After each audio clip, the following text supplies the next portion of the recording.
અવારનવાર એડવોકેટ મેહુલ બોગરા ઇન્સ્ટાગ્રામમાં સોશિયલ મીડિયામાં છવાયેલો જ રહે છે. એનું કારણ માત્ર એટલું છે કે અડીખમ ઊભો રહે છે, પોતાની ક્યાંય ખસતો નથી. કેટલી વાર એની ઉપર જીવલેણ હુમલા થાય છે, પણ ક્યારેય પાછી પગ નથી કરતો કે હાલો એકવાર આવું થયું એટલે છુપાઈને પાછું બેસી જવું. એ ના એ જુસ્સા હારે, એ ના એ નિડરતા હારે પાછો કૂદી પડે છે. નમસ્કાર મિત્રો, ફરીવાર એક નવો વિડીયોમાં તમારું સ્વાગત છે. મિત્રો, વાત કરી તો હાલના ટાઈમમાં તમને બધા લોકોને ખબર છે કે ભાઈ મેહુલભાઈ બોગરા ઉપર હુમલો થયો છે. ત્યારબાદ મિત્રો વાત કરી તો હાલના ટાઈમે સોશિયલ મીડિયામાં વિડીયો વાયરલ થઈ રહ્યો છે.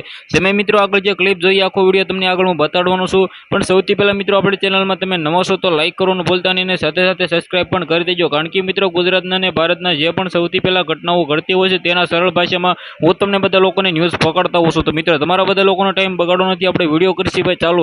તો મિત્રો તમને બધા લોકોને ખબર છે કે હાલના ટાઈમમાં મેહુલભાઈ બોગરા ઉપર હુમલાઓ થયા હતા. ત્યારબાદ મિત્રો હાલ વાત કરી તો સોશિયલ મીડિયામાં ઘણા બધા વિડીયો વાયરલ થઈ રહ્યા છે.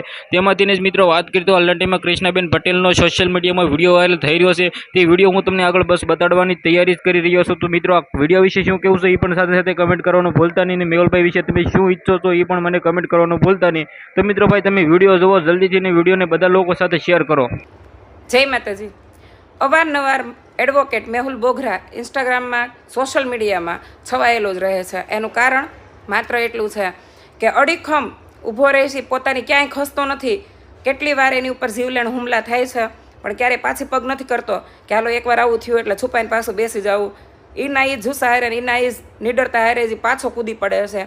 તો આમાંથી એક વસ્તુ શીખવા જેવી છે કે ખરેખર નિડરતા એને જ કહેવાય કે વારંવાર વાર થવા છતાંય પણ પોતાના અંદરની જે ખુમારી ન છોડી શકે ને એને કહેવાય સાચી નિડરતા.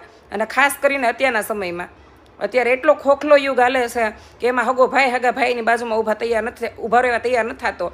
અને એ આપણી બધાના માટે, સચ્ચાઈ માટે અને આમ